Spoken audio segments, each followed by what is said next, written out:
साथीहरु तपाईलाई यस दारे च्यानलमा स्वागत छ। आजको भिडियो विशेष गरेर क्यानन प्रिन्टरमा भएको प्रब्लम सम्बन्धी रहेको छ। विशेष गरेर क्यानन प्रिन्टर युज गर्ने साथीहरुले चाहिँ यदि कुनै इङ्क प्रब्लमहरु रहेको छ भने आज तपाईहरुलाई यो भिडियोले धेरै हेल्प गर्ने मैले विश्वास लिएको छु। क्यानन प्रिन्टरको मा भएको केही प्रब्लमहरु चाहिँ मैले आज भिडियो नै बनाएर पनि ल्याएको छु, जुन मैले स्वयं भोगिसकेको छु र त्यसलाई कसरी सोलुसन गर्ने भनेर पनि मैले तपाईहरुमा भिडियोमा पनि देखाउने कोसिस गरेको छु। तपाईहरुले कृपया भिडियोलाई चाहिँ स्किप नगरिकन पुरै हेरिदिनु होला। यदि स्किप गरिदिनु हो भने तपाईहरुले भिडियो राम्ररी हेर्न नपाउँदाखेरि चाहिँ सायद कतिपय कुरो तपाईहरुले बीचमा छुटाउन सक्नुहुन्छ। त्यसले गर्दाखेरि भिडियोलाई पुरा हेरिदिनु पनि म अनुरोध गर्दछु। र सुरु गरौँ आजको भिडियो। साथीहरु तपाईले यो भिडियोमा देख्न सक्नुहुन्छ कसरी चाहिँ म अहिले तपाईहरुमा क्याननको प्रिन्टरमा भएको प्रब्लमको सोलुसन मैले कसरी सोलुसन गरेर देखाउँछु, म तपाईहरुलाई सल्भ गरेर देखाउँछु प्रब्लमलाई। कुनै डाटा तपाईले यदि एक्सेलमा या एमएस वर्डमा राख्नु छ भने त्यसलाई प्रिन्ट गर्नुस्। त्यो प्रिन्ट गर्दा तपाईको यदि हाफ आउँछ, हाफ प्रिन्ट हुन्छ भने त्यसलाई कसरी सोलुसन गर्ने भन्ने बारे रहेको छ र मैले यहाँ तपाईहरुमा त्यो देखाउने कोसिस गरिरहेको छु। तपाईहरुलाई म प्रुभ गरेर देखाउँछु कसरी सल्भ हुन्छ प्रब्लम भनेर। पहिला कुरो त तपाईको प्रिन्टर चाहिँ कुन प्रिन्टर कनेक्ट छ त्यो पहिला चाहिँ चेक गर्नु। यदि तपाईहरु दोकानतिर हुनुहुन्छ या कुनै कम्पनीमा या अफिसमा हुनुहुन्छ र त्यहाँ डबल प्रिन्टर छ भने त्यस्तो बेला तपाईं पहिला आफ्नो क्यानन प्रिन्टर कनेक्ट चाहिँ त्यो चेक गर्नुस् र त्यसपछि त्यसलाई प्रिन्ट गरेर हेर्नुस्। त्यसको प्रब्लम छ सुरुमा भने त्यसको प्रब्लमको सोलुसन म देखाउन गइरहेको छु। र यहाँ मेरोमा पनि त्यस्तो प्रब्लम देखिएर मैले तपाईँहरुमा आजको भिडियोले तपाईहरुलाई हेल्प होस् भनेर बनाउन कोसिस गरेको छु। हेर्नु होला। भिडियोमा देख्नु भएको छ तपाईले एक्सेलमा रहेको डाटा र प्रिन्ट भएको डाटामा फरक भएको छ, केही प्रिन्ट भएछ केही प्रिन्ट भएको छैन र ट्युबमा यसरी प्रब्लम देखिएको छ। हेर्नु, इङ्क पुरा छैन। इङ्क जबकि इङ्क छ उसमा र इङ्क चाहिँ फ्लो भइरहेको छैन पाइपमा।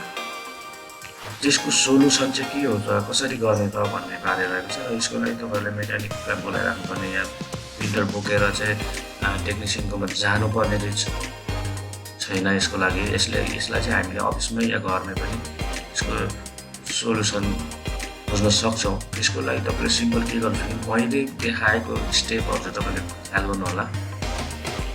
यो प्रिन्टरमा क्याननको विशेष गरी क्याननको प्रिन्टरमा रहेको सेटिङ अप्सन तपाईले देख्न सक्नुहुन्छ बाहिर बटन। यसलाई चाहिँ अनिवार्य क्लिक गर्नै पर्ने हुन्छ। तपाईले क्लिक गरेपछि त्यहाँनिर साइन आउँछ, एउटा सेटिङको साइन आउँछ, त्यो आएको हुनुपर्छ तपाईकोमा स्क्रिनमा। यदि आएको छैन भने तपाईले त्यसलाई पहिला स्क्रिनमा सेटिङको साइन निकाल्नु होला। त्यसपछि प्लस साइन छ, प्लस साइनलाई तपाईले 10 टाइम्स 10 पटक चाहिँ थिच्नु होला र त्यहाँ अप्सनमा देखिएको स्क्रिनमा देखिएको अक्षर पनि 10 नै देखिनु पर्यो। त्यति देखिसकेपछि तपाईले तल हेर्नु होला, कलरको जुन हामी फोटोकपीहरु गर्दाखेरि कलर प्रिन्ट गर्छौं यो अप्सनमा तपाईले क्लिक गर्नु होला। तपाईले याद गर्नु होला यो चाहिँ विशेष गरेर G2010 हरुमा चाहिँ यस्तो हुन्छ। कुनै कुनै प्रिन्टरमा अलिकति फरक हुन सक्ला क्याननको, तर यहाँ चाहिँ गर्नु होला। G2411 छ र G2010 को पनि 10 G2010 को पनि सेम त्यस्तै छ। त्यसपछि बिजी साइन आउँछ, माथिपट्टि ग्रीन कलरको ब्लिङ्क गर्छ र यसलाई 15-20 मिनेट जतिले टाइम दिन्छ तपाईको त्यो सेटिङ गर्नलाई। भित्र रहेको प्रब्लमको सोलुसन उसले खोज्दैछ, त्यो इङ्कमा रहेको प्रब्लम उसले खोज्दैछ। यसको लागि चाहिँ केही समय लाग्ने हुन्छ। तपाईले यो बेलामा प्रिन्टर युज नगरिदिनु होला, प्रिन्टरलाई अफ गरिदिनु होला।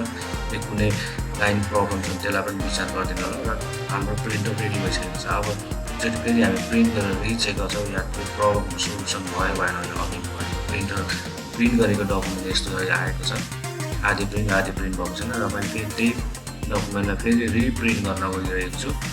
र रिप्रिन्ट गर्ने क्रममा चाहिँ तपाईले देख्न सक्नुहुन्छ के प्रब्लम आयो के प्रब्लम आएको छैन भनेर।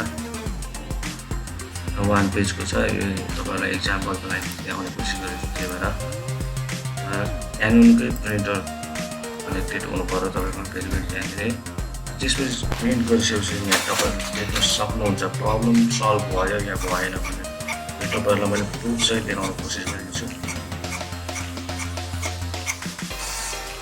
तपाईले देख्न सक्नुहुन्छ सबै प्रिन्ट भइसकेको छ भनेको प्रिन्ट जुन प्रब्लम देखेको थियो त्यो प्रिन्टरमा त्यो प्रिन्टरको प्रब्लम चाहिँ सल्भ भएको छ। तपाईँहरूले भित्र गएर हेर्न सक्नुहुन्छ त्यो ट्युबमा भएको इङ्क पनि अहिले फुलै भरिएको छ।